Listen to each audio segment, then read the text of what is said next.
My in-laws have moved to a new designer apartment and are living freely. One morning, my father-in-law scolded me for not being able to see her husband off. Why didn't you see your husband off to work? What were you thinking? I got a call for work and just couldn't see him off. When I answered, my mother-in-law gave me a sarcastic smile. You know, I always say that just drying at home is not a job. You're like a parasite. What? My father-in-law also put me under pressure. I'm sure our son, who works well outside the home, earns more. You should respect your husband and support him more, you useless wife. I couldn't stand their words anymore. Why do my in-laws, who are living in my house without paying any living expenses, have to abuse me so much? When I said, I cannot respect my husband, my mother-in-law looked shocked. Well, I can't believe it. Someone who talks like that isn't family. A stranger should leave. That's right. We'll live here with our son. You leave. We can pay a rent of $300. I was momentarily stunned. $300 a month for rent? What are these people talking about? But having been spoken to like this, I decided not to care about what happens next. Fine, I'll leave. Afterward, they would face a hard time. My name is Kathy Brown, a 30-year-old working from home. I am working as a graphic designer. My business is doing well, and frankly, I earn quite a good income. My husband, Tom, is a regular office worker, and we've been married for 3 years. Even after marriage, he would help with household chores if I asked. But he seems to tell his male friends that household chores are a woman's job, so I let my wife do it. He has a vain side. I only realized this after getting married. Tom and I used to live in a regular rental apartment, but one day, there was a water leak from the floor above. We tried to move the furniture and appliances to save them, but some were damaged or became unusable. After discussions with the landlord, it was decided that they would be able to move after receiving a small amount of compensation. Hey, Kathy, why don't we move here next? Tom happily said, showing me the website of a 4-route designer's apartment near the station with a rent of $3,000. Our rent used to be $1,200, more than double the amount. I'd rather save the money for our future children. I've always wanted to live in a house like this. If we combine our incomes, living here wouldn't be difficult, right? But if you live in such a sophisticated place, you might get more motivation for work. If it's too much, we can move somewhere else. Please. I couldn't refuse after hearing that. And we didn't have the leisure to look for a house slowly. Following Tam's suggestion, I started to look forward to living in a stylish home and agreed to sign the contract in his name and help with the payments. So, we moved to the new designer's apartment. The apartment was truly beautiful and stylish. Indeed, it did boost my motivation for work. However, even while enjoying this life, I had concerns. The cause of my worries was my in-laws, who had become closer due to the move. My father-in-law, Dan, who had just turned 60, took early retirement and was at home every day. My mother-in-law, Helen, had never worked and was a housewife. Frankly, my relationship with my in-laws was not good. For example, when I recently visited their apartment, Tom, glad you could make it. Come on in, greeted Tam's parents with smiles, completely ignoring me standing beside him. Hello, father or mother. As I hesitantly greeted them, my mother-in-law glared at me. Oh, Kathy, you were here? My in-laws only need their son, whom they love, and it seems they don't need me at all. As I was about to sit down doing nothing, my father-in-law said, Hey, make some snacks for the drinks. It was still daytime, and yet my father-in-law ordered me around so arrogantly. Looking at my mother-in-law, she was busy taking photos with Tom for social media, seemingly unconcerned. She was in her 50s and obsessed with social media, apparently having a decent number of followers. I knew her account and saw her constantly posting pictures of luxury brands and accessories, despite living in a cheap apartment. I wondered how she managed that, but it turned out she was registered with a luxury brand rental service, making it look like she owned these items. Maybe Tom inherited his pretentious personality from his mother. Eventually, I stood up and made some snacks for my father-in-law. What's this? The taste is too bland to be a snack, he complained while eating the food I had made. Hearing that, my mother-in-law looked at me and said, You really can't do anything, can you? Haha, poor Tom, having such a useless wife. All the while, my husband pretended not to hear. Since the beginning of our marriage, he had always wanted to please his parents. Though we moved and became closer, we were still living separately. I thought it best not to involve myself too much with them. That's what I had been thinking. A month after Tom and I moved, an incident happened on a day approaching our wedding anniversary. My wedding anniversary was just approaching, so I bought a lot of ingredients to have a small celebration at home and was about to toast. The door opened without the entrance intercom ringing. Father, mother, today is your wedding anniversary celebration, right? That's why we came. I couldn't believe Tom's words, but he happily invited them in. Before I could ponder why the door had opened on its own, I was startled by the sight of my in-laws in the entrance, carrying large bags. Father, mother, what's going on? And those big bags. Ignoring me, my mother-in-law entered the house and exclaimed, "Oh, the stylishness of a designer's apartment is wonderful. Living in such a fabulous home is like a dream." What? Then my father-in-law added, "Didn't Tom tell you? We've given up the apartment and our stuff will be here tomorrow. From today, you'll take proper care of us, as a wife should." Wait, what are you talking about, Tom? When I looked at Tom, he explained with a frown, "Actually, it was time to renew my parents' apartment lease. We have unused rooms here, so I thought, why not live together?" What? When my mother-in-law saw my reaction, she said to me with a scared look on her face, "What's with that face? Do you have a problem with us living here?" That's right. That's right. What's the complaint? From today, this is our home. Such. And so, from this day on, I was forced to live with my in-laws. Life afterwards was a continuous struggle. My father-in-law gave me orders in an overbearing manner, forcing me to buy alcohol and doing chores. There was even a time when he threw laundry in my face. It seems that to my father-in-law, I was nothing more than a servant. Meanwhile, my mother-in-law, as if to boast about living here, took pictures of the apartment and posted them on social media with captions like "our new home." They started using my clothes and shoes without permission, escalating their show-off behavior even further. Whenever I tried to speak up, both of them would say things that denied my personality. I was utterly exhausted by these daily occurrences. "The way your father and mother treat me is too awful." I complained to my husband Tom when he returned from work, but he just placated me without much thought. I was feeling discontent, not just with my in-laws who were the source of my stress, but also with Tom, who wouldn't take me seriously. One day, when I was almost at my mental limit, Tom came home irritated in the middle of a weekday. "What's wrong, Tom? What happened?" "Today, my company told me that I would be transferred to an affiliated retail store. Transfer was just a word, but it turned out to be a layoff." While loosening his tie, Tom sat roughly on the sofa. "That's terrible. A transfer means things will get harder, won't it?" Tom replied grumpily. "No, I'm not accepting the transfer. I told them it must be some kind of joke. That's why I got angry and quit the company right now." What? I was shocked, but Tom looked as if it was the most natural thing. Of course, going to a retail store, my pride wouldn't allow it. Don't just decide things like that on your own. What about the rent for this place? If you had followed the company's orders and transferred, at least you wouldn't have lost your job. Even as I vented my anger at him, Tom said as if it was nothing, "Your income is nearly $10,000 a month, right? That should be enough to live on. So I'm counting on you for the living expenses and the monthly rent of $3,000. What? What are you talking about? And don't tell Dad and Mom about this.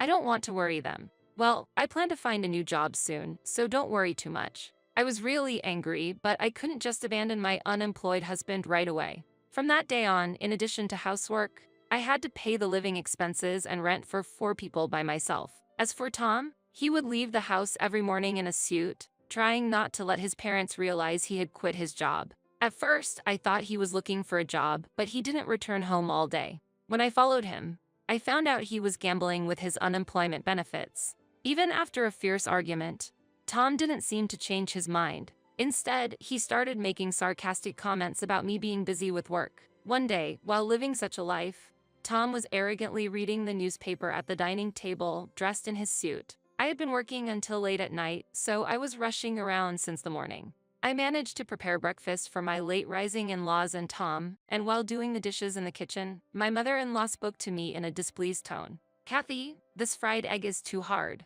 What? I made it as usual though. Then, my father-in-law said, "I only eat soft-boiled fried eggs.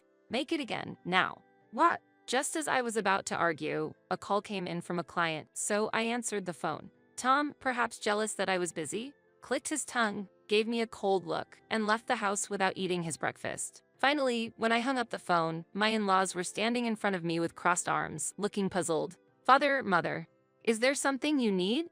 You need to get your act together. How could you not see off your husband when he's going to work?" I answered timidly, despite being scared by my father-in-law's stern tone. "I got a call for work. I couldn't see him off." Then my mother-in-law laughed derisively. You know, I always say that just drying at home is not a job. You're like a parasite. What? Father-in-law added pressure. Obviously, our son's income from working outside is better. Respect your husband more, you useless wife. Respect Tom, who quit his job on a whim and doesn't even try to find a new one. Why do I have to be berated so much by my in-laws who freeload in my house without contributing to expenses? I can't take it anymore. As my anger boiled over, I told them, you two wouldn't understand, but I cannot respect my husband. As I spoke loudly and clearly, my in-laws looked shocked, their faces turning increasingly red. Well, I can't believe it. Someone who talks like that isn't family. A stranger should leave. That's right. We'll live with our son, so you get out. We can pay about $300 for rent. I was momentarily dumbfounded. $300 for rent? What are these people talking about? The actual rent is 10 times that. $3,000, isn't it? However, having been spoken to like this, I decided not to care about what happens next. Understood. I will leave. Thus, I ignored my taunting in-laws, packed my belongings, and left the house. After that, I stayed in a weekly apartment. A few weeks later, my husband Tom suddenly called me. There were several missed calls, and reluctantly, I answered the phone. Tom wanted to meet and talk. I thought it was necessary to eventually speak with Tom, so I agreed. To my surprise, Tom arrived at the restaurant with his parents. Before I could ask about the situation, Tom hastily started speaking. Hey, Kathy, what do you mean by getting a divorce? I won't accept it. Don't you dare divorce me without my consent. Oh, you saw the divorce papers I sent. As I replied calmly, my in-laws glared at me. Meanwhile, Tom turned pale. I sighed and spoke to him. Without any consultation, your parents moved in and have been harassing and insulting me every day. You never listened to my complaints, did you? Such a thing for? What do you mean by such a thing? You don't understand how much I've suffered, do you? Tom faltered for a moment at my sharp words but retorted as if fighting back. Don't think you can just get a divorce for that. I won't agree to it. My in-laws seemed puzzled that Tom showed no signs of agreeing to the divorce. Tom, why don't you want to leave such a person? That's right. We said we could pay about $300 for rent, didn't we? We start a bill and we can afford that much. At their words, I couldn't help but laugh. My in-laws stared at me, puzzled. What's so funny? I see. The $300 bill was for the monthly parking fee. Haha. What? My in-laws looked shocked. My mother-in-law timidly whispered, then, how much is the actual rent? I showed them the rent bill right then and there. $3,000. As my in-laws grew increasingly pale, I said to them, you said you'd pay the rent, right? Tom is the lessee, so good luck with that. Haha. As I spoke cheerfully, my father-in-law answered, trembling. Humph, Tom can pay that much, can he? Right, Tom? Tom, already pale, was turned to by everyone. As Tom remained silent, I decided to reveal the truth. This man is actually unemployed. How do you plan to pay $3,000 for rent? Haha, what? I explained Tom's situation to his astonished parents. How Tom had quit his job suddenly without any consultation a while ago, and that there was hardly any savings left. Really, Tom? My mother-in-law, in a fluster, asked Tom, who weakly nodded. Then my father-in-law, trembling, asked, so, how have you been paying the rent and living expenses until now? I've been paying you all with my income, which you all despised as paintings and parasites, right? Such. We didn't know that. My mother-in-law cried out hysterically. Then Tom began to apologize with his head on the table. Kathy, I'm sorry. Please come back. I can't live without you. What about your parents? They don't seem sorry, do they? As I said that, Tom strongly urged his parents to apologize. We are sorry. Watching them mutter tremblingly, I had already decided what to say next. I don't intend to come back, and I want a divorce. I will never forgive you two either. We will never meet again. So. Tom finally broke down in tears, and I left the place after witnessing his parents trembling.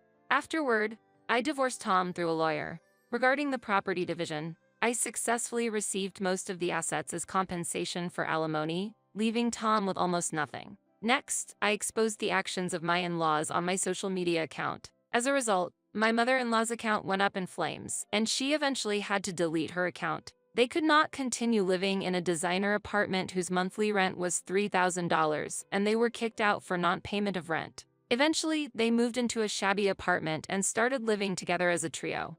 Tom seemed to have found a new job, but with a lower salary than before, he couldn't support his parents. My father-in-law was forced to work in a factory to earn money, busy working all day long. My mother-in-law, having shut down her social media account, lost the energy to go outside. My father-in-law forced into hard labor, and Tom living with them as a single man. They are likely to continue living a harsh life. Meanwhile, after the divorce, I moved to a designer's apartment suitable for singles and started living alone. The stress decreased, my work progressed smoothly, and I recently started keeping a cat that I love. From now on, I intend to build my life positively. How could you act so bossy for only $300K payment? Back then, I heard shockingly unbelievable words from my eldest son's wife. The $300K she referred to was about the newly built apartment I had fully paid for. Having bought them a new apartment, why must I be subjected to such harsh words?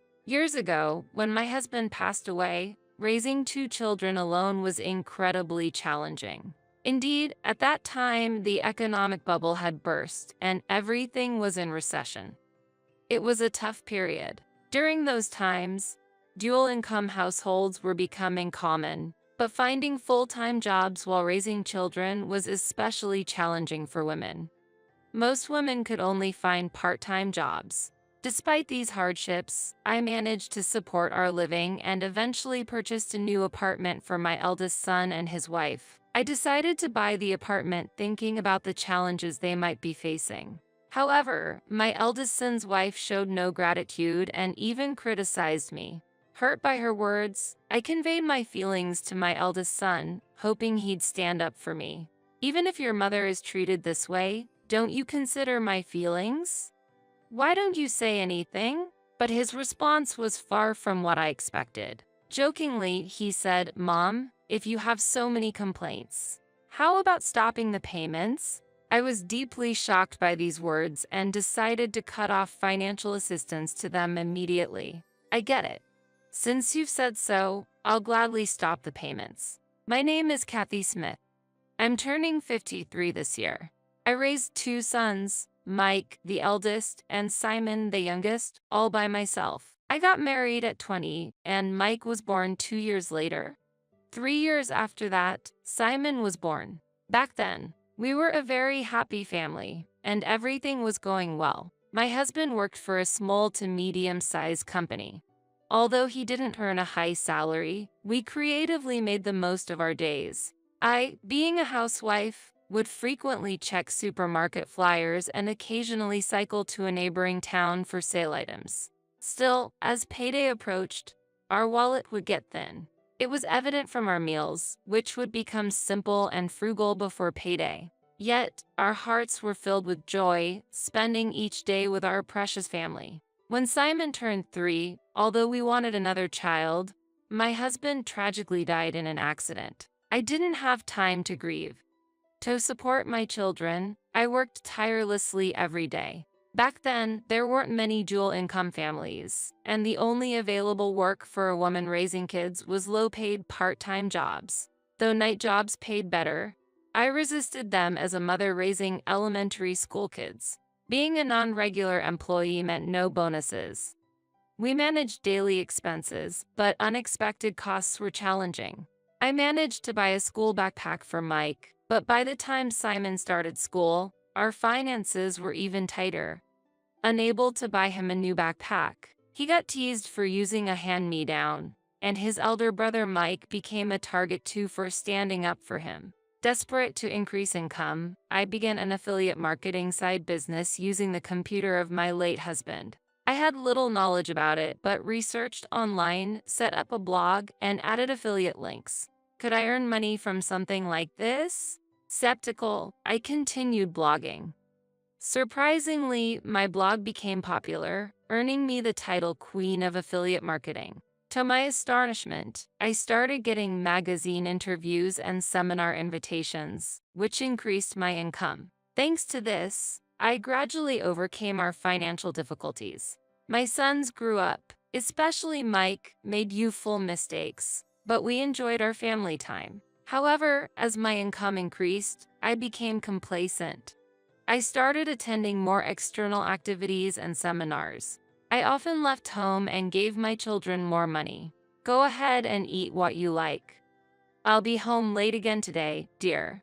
During my absence, Mike began to hang out with bad friends and occasionally caused problems. At such times, my second son, Simon, gave me some advice. Mom, you should stop giving Mike money so easily.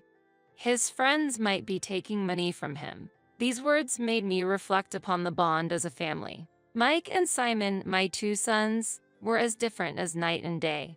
After an incident involving a school backpack during his junior high days, Simon began to despise and avoid those who openly discriminated or bullied others. This experience shaped him into a kind and justice-driven young man. However, this sense of justice created a slight rift between Simon and Mike, especially when Simon couldn't understand why Mike, in his mid-20s, still wandered aimlessly without a stable job. Mike would find a job only to quit soon after, spending his days playing with friends.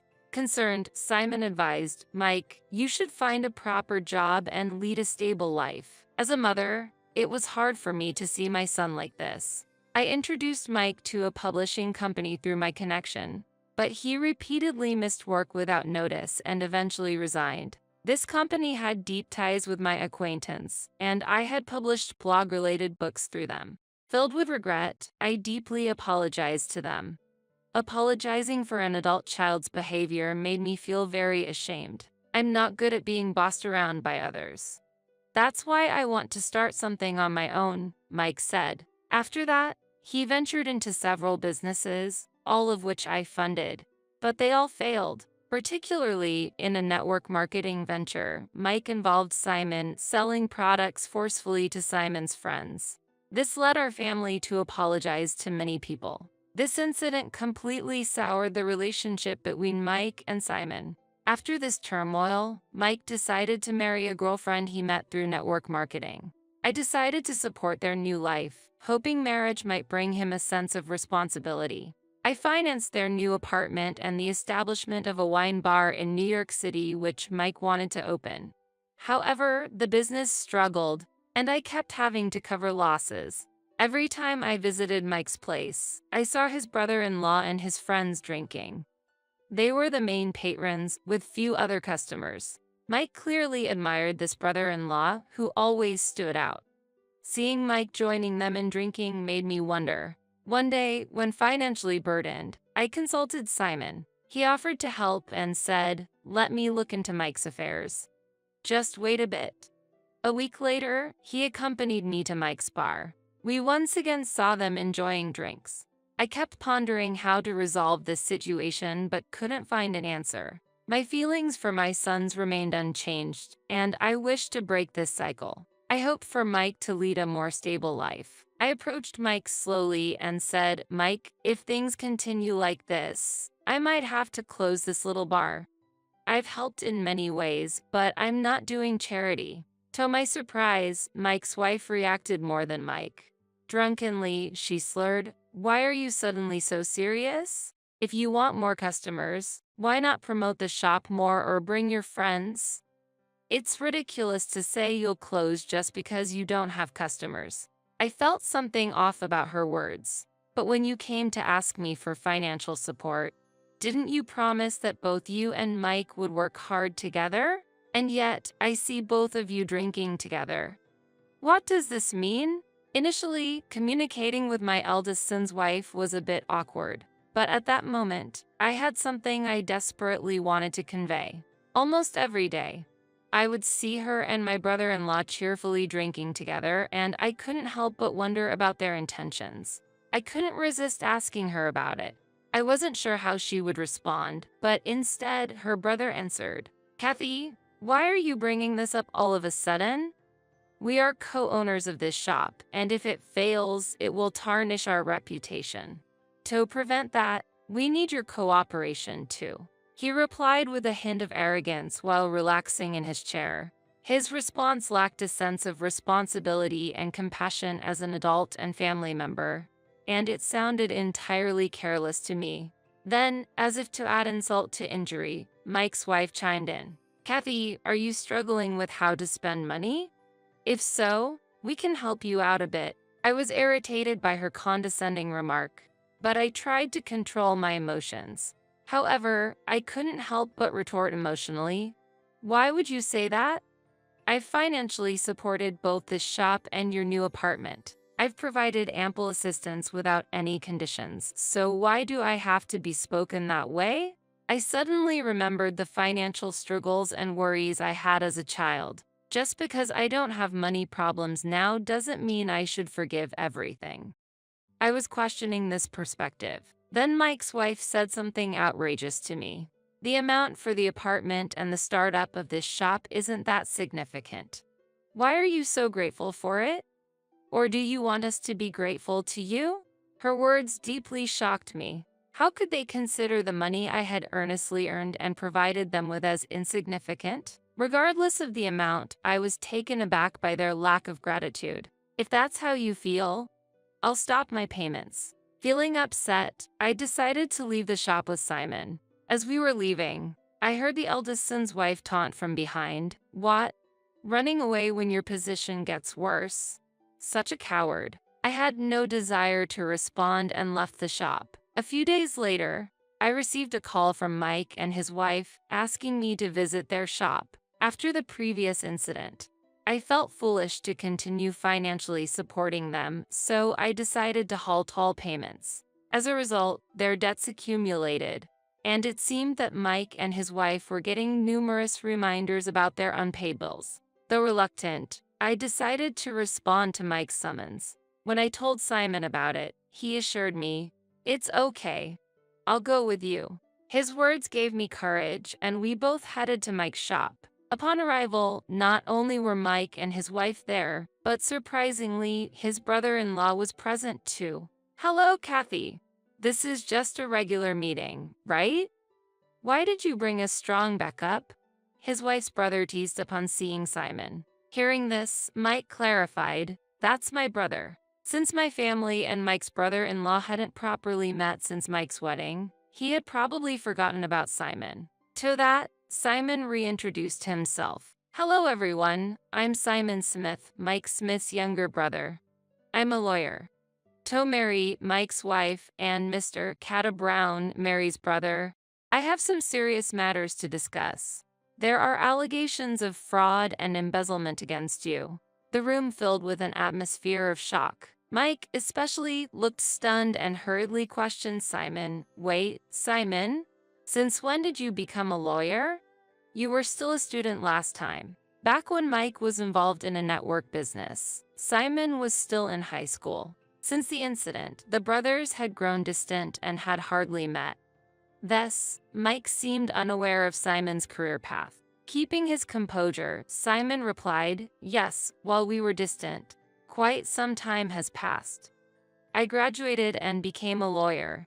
By the way, Mary, I looked into it, and it seems you haven't submitted a marriage registration with Mike. However, since you live in his apartment and work at the shop his mother supported, legally, you're pretty much like a married couple, aren't you?" Hearing this, Mike turned to Mary in astonishment. "Huh? Mary, haven't you submitted the marriage registration yet? I remember you handed it to me, saying you'll take it to the city hall. What's going on?" Mike confronted her. Mary remained silent, wearing a slightly troubled expression. Then Simon continued, "Furthermore, Mr. Brown, you and Mary have been close friends since childhood, often staying at his house. Even now, you visit several times a week. What does this mean? Are you implying that you aren't siblings? If you have a romantic relationship, that's bigamy, right?" Hearing this, Mike exclaimed, "Ha! Bigamy? Isn't she your sister, Mary?" His voice changed the mood of the room. Mary, unable to handle the tension, burst out, "Wait a minute. Carter told me it's not a crime to deceive Mike, so I just helped him." "Hey, hold on. Are you trying to blame everything on me?" Brown argued. Ignoring their argument, Simon added, "You got close to my brother for money, intentionally created this relationship, and are now in a bigamous situation. Sounds like marriage fraud." Brown hurriedly explained, "Wait, there's been a misunderstanding. But Simon was relentless. And the expensive wine you're buying here, you're reselling it on personal sites at high prices, aren't you? That could be a problem. Simon continued to calmly question the two. Realizing there was no way out, Brown, who had been aggressive until now, saying, "Wait a minute. I'm sorry. That wasn't my intention at all," and knelt down, bowing deeply in apology. However, after Simon patiently explained the situation, the two seemed utterly defeated. Overhearing this, Mike cheerfully said, "Really? Was I completely fooled? Simon, thanks for saving me." Simon tried to maintain a cool facade, but he seemed a bit embarrassed. Later, Simon warned, "But there might be a financial issue concerning those two and you, brother." Mike, feeling a mix of emotions, responded with confusion. "What do you mean?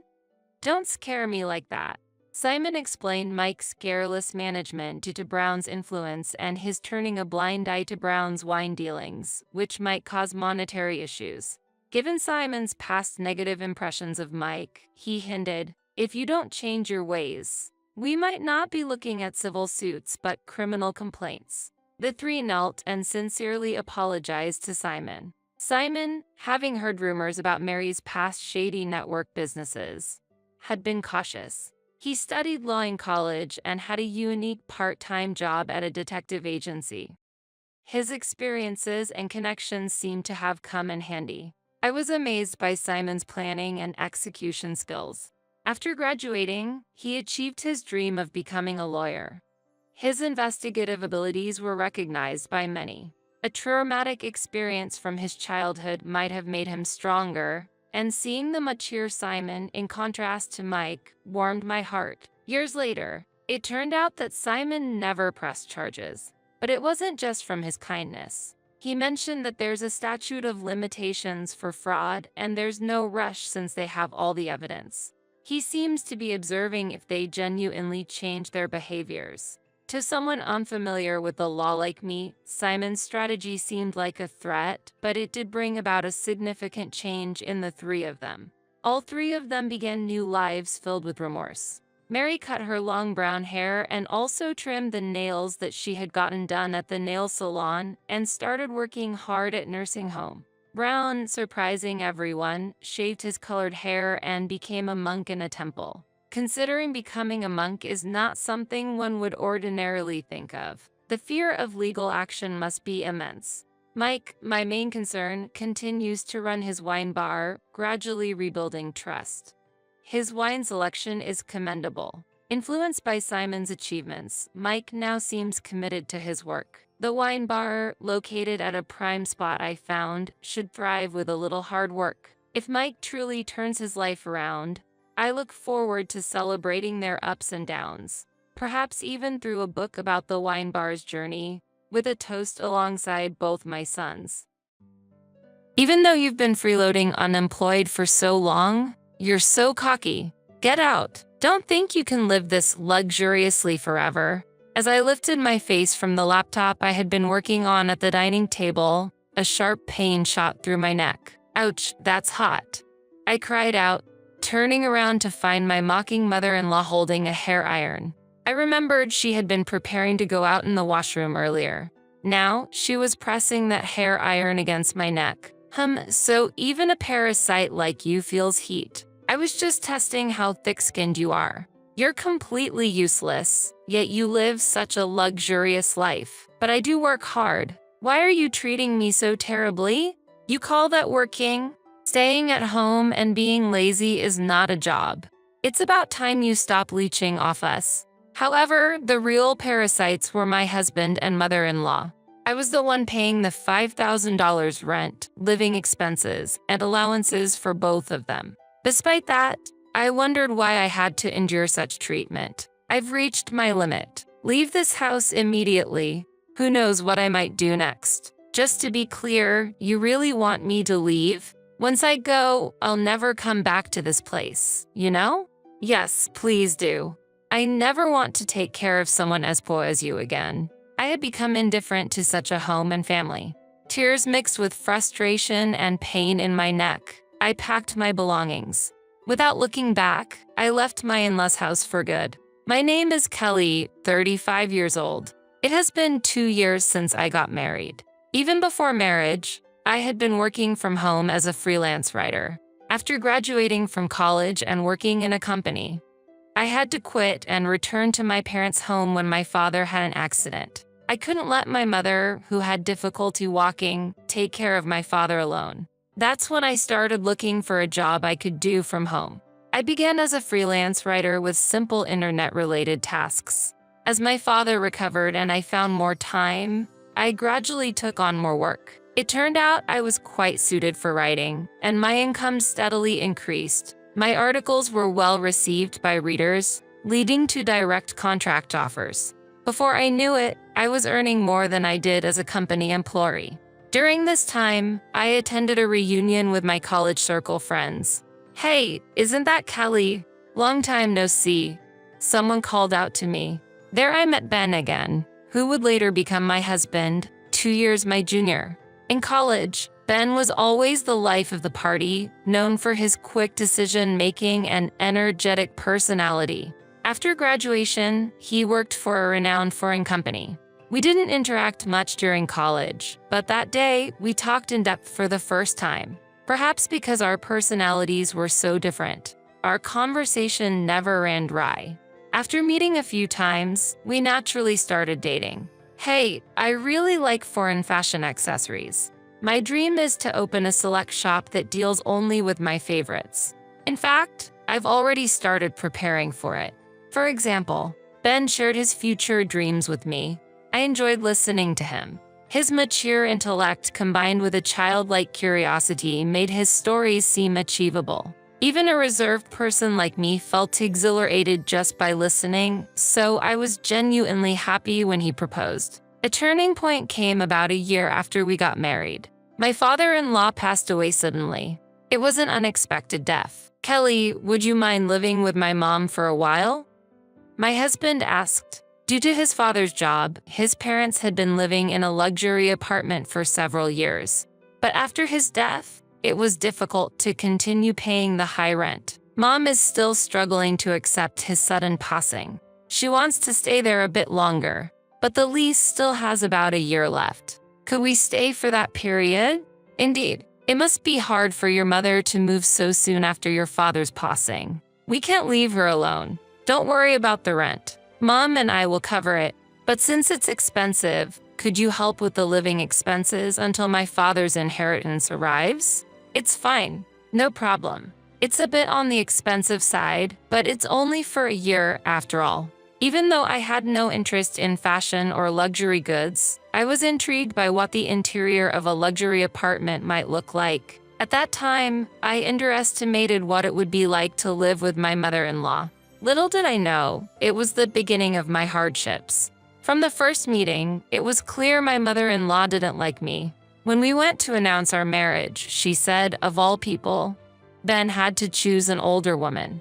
How did you seduce him? I felt looked down upon. Thankfully, my father-in-law intervened then, but now he was gone. From the day we started living together, my mother-in-law made her intentions clear. I still don't accept you as Ben's spouse. Hearing this, my spirit, already trying to support my tired mother-in-law, began to break. The next day, from my appearance to household chores, I continuously received petty complaints and sarcasm. "Kelly, even if you're indoors, stop dressing so sloppily. Do you realize where you are? Always be ready for guests. Dress properly." Huh? This isn't my loungewear, though. What? That's not loungewear. Jeans are not acceptable. Wear a skirt at the very least. Always have your makeup done before breakfast. Is this the high-end lifestyle? I wondered, but obediently responded with yes. In the evening, did you buy these ingredients from that store? How can you make such a poor meal with ingredients from there? It was from a nearby luxury supermarket. I'm sorry, did it not suit your taste, Mary? It's just a simple salad. Ben likes it, so I often make it. But yes, that supermarket is quite expensive. My goodness, how embarrassing. Act in a way that doesn't bring shame to our family. You never know who's watching. She sighed deeply, shaking her head in disappointment. At that moment, I made a firm vow to myself. I would do everything in my power to be recognized by my mother-in-law. From grooming to cooking skills, I worked hard every day. However, her critical eyes never softened. Initially, I took her sarcasm and cold words lightly, but they gradually began to feel crushing. I felt invalidated, powerless. I wanted to confide in Ben, but our life together had changed. We used to enjoy our time as a couple daily, but since moving in, our opportunities to see each other had decreased. Sorry, I've been really busy with work lately. Hearing him say this tiredly, I felt unable to speak my mind. But being human, I have my limits. I felt the need to share my stress with Ben. Hey, I have something to discuss. Oh, I actually have something to talk to you about too. I quit my job 3 months ago. What? Quit? What do you mean? Don't worry, I've already started another job. Remember the select shop I always wanted to open? I finally launched it. I'm co-managing it with Senior Eric. What? You never mentioned any of this before. Senior Eric was a widely respected figure in our university circle, admired for his leadership and charisma. He had combined creativity and business sense, successfully developing and selling a game app in college and starting a startup with friends, showcasing his talents. I believe there's no doubt about his ability as a business partner. I had heard rumors of his recent success in web design. Ben, in his usual gentle tone but looking slightly guilty, said, "I didn't want to worry you or Mom. I'll work harder from now on. Will you support me?" I was moved by his words, yet hesitant. "I'll support you." But it was then Ben brought up an unexpected request. "Thanks. So, about the rent for this house, can you cover all of it?" I felt a mix of surprise and confusion. "What? But weren't you and your mother supposed to split the rent? It's impossible for me to pay it all by myself, especially since I'm already covering the living expenses." My heart was filled with anxiety. Ben looked at me earnestly and pleaded, "Please, Kelly. This has always been my dream. It's taking longer than expected to turn a profit. That's why I want to invest more in advertising. I'll definitely get this business on track before we leave here. I need your help to do that." Moved by his passion and earnestness, I couldn't refuse.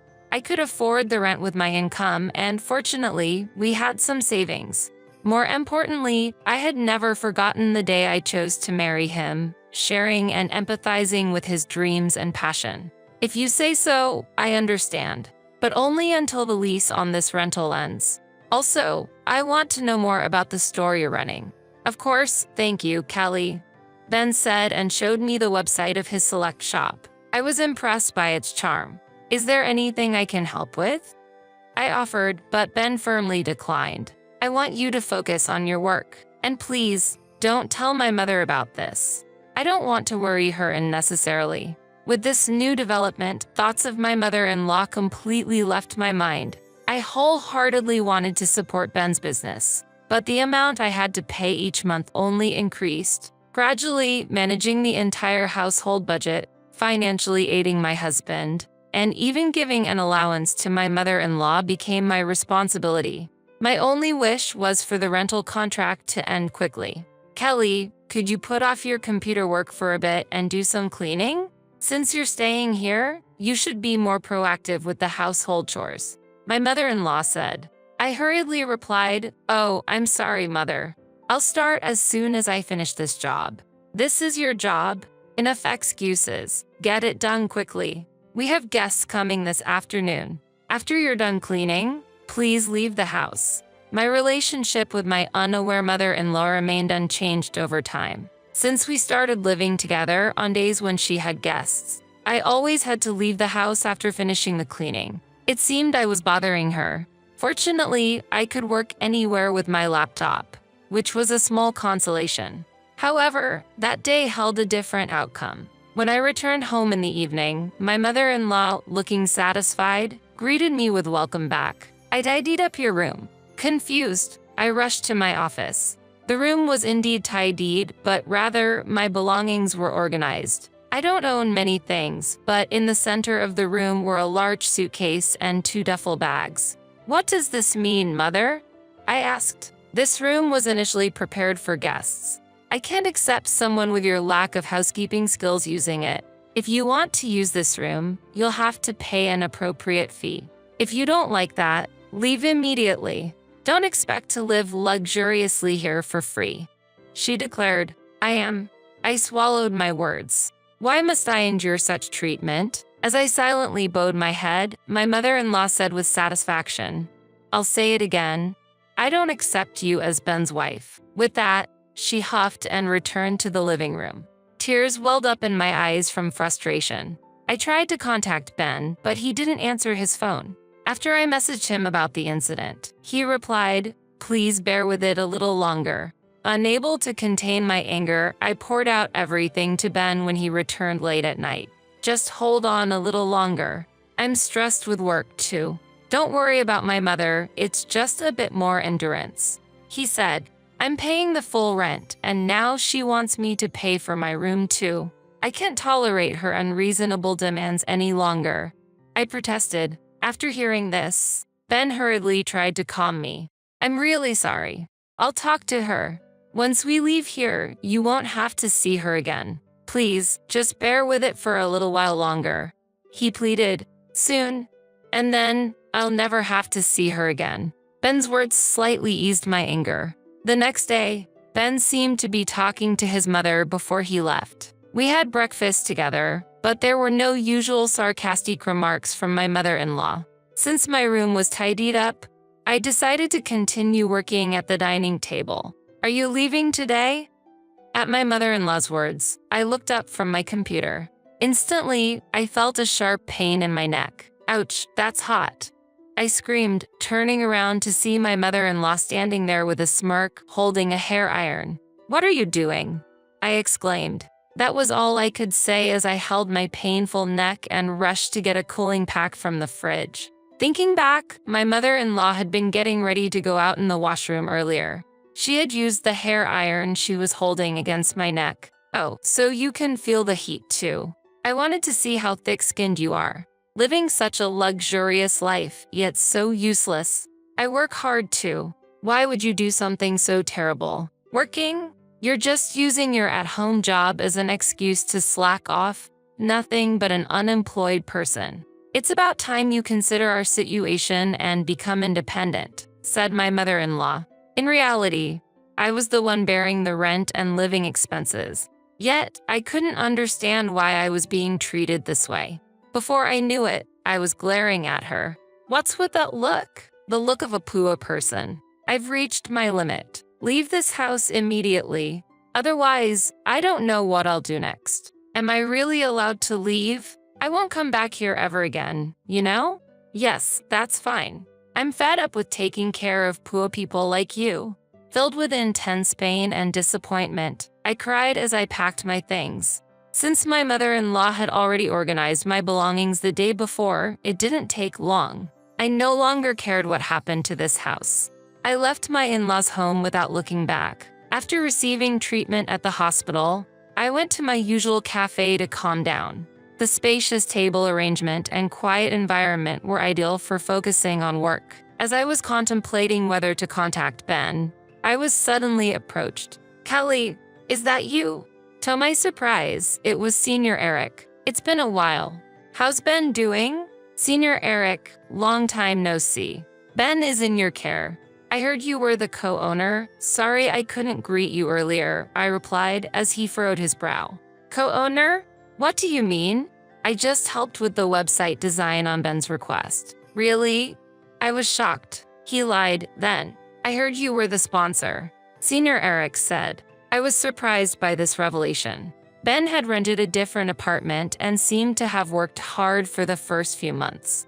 However, he had others manage the inventory and shipping from the beginning. For the online shop's promotion, he didn't do it himself but paid for advertising services. I advised him to do it himself at first, but he insisted it wasn't the role of a businessman. He seemed too fixated on his ideal image of a business owner. As a result, there was no increase in foot traffic or sales, just mounting expenses. Despite this, he gave up too soon. According to Senior Eric, Ben is now deeply involved in internet business, paying high consultant fees. By the way, have you heard about your father-in-law's inheritance? There was quite a bit of debt, not as much as expected. But your mother-in-law is managing her share, so they're financially comfortable. Plus, he said with his wife's good income, even if he fails, they'll be fine. Really. But that funding is also running low. He's been living extravagantly, acting like a business owner, and sometimes treating his juniors. I was at a loss for words. The reason I had to cover my mother-in-law's allowance was that they had used up my father-in-law's inheritance. Ben's recent frequent requests for financial support were probably because his funds were running low. He hadn't told me about the inheritance, perhaps for that reason. Doubts connected with Senior Eric's words, and everything became clear. I got up unsteadily, thanked him, and left the cafe. Before I knew it, I was in front of my parents' house. Seeing me with my luggage, my father looked surprised. Tears overflowed as I saw the faces of my parents, who I had been holding back my sorrow from. Tell us what happened. Your mom and I are always on your side. That's right. You always try too hard on your own. Their warm words made me cry again. Then, crying, I told my parents everything. Ben's secrets, the terrible treatment from my mother-in-law, and the fact that I was bearing all the expenses for my in-law's house. My parents were both outraged and cried with me. There's no need to go back to your in-law's house. Live for yourself from now on, my father said. His words deeply resonated with me.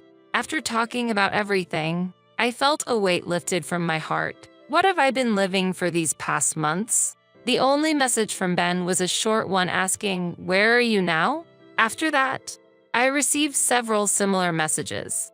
After ignoring several similar messages, his attempts to contact me stopped altogether. To Ben, my existence must have been just that insignificant. More than sadness, I felt a firm resolve. Just having a meal with my parents, I could feel the warmth of a family. Maybe what I had been seeking was such simple moments of happiness. While staying at my parents' house, I gradually felt like I was regaining myself. About 2 weeks later, Ben called, probably because the rent payment was due. "Kelly, where are you? Have things calmed down with Mom? She feels bad about it. Aren't you coming back soon?" I'm at my parents' house now. I plan to live here from now on. Your mother said she's tired of taking care of a poor person like me, and I'm not going back. Let's get a divorce. Wait, why divorce? If living with Mom is the problem, let's talk it out. I'm coming to pick you up. Let's talk in person. Why should we talk now when there was no contact before? And how's your business? After that question, there was a moment of silence. Actually, I'm seeking advice from someone knowledgeable in business. There might be a big plan realized next month. That's it. Let's go look for a new place to live before that. Ben said, "Don't change the subject. You haven't told me anything important. That's why I don't want to talk anymore. I'll write the divorce papers and send them to you," I said and hung up the phone. However, that night, Ben suddenly appeared at my parents' house. I talked to him through the gap in the door with the chain on. "Kelly, please don't be mad. Let's go back. Mom feels bad about it. Come on, stop sulking." Sulking? I was kicked out of the house by your mother. Don't take it seriously. Not take it seriously. Did you know why I left the house? Your mother pressed a hot hair iron against my neck and burned me.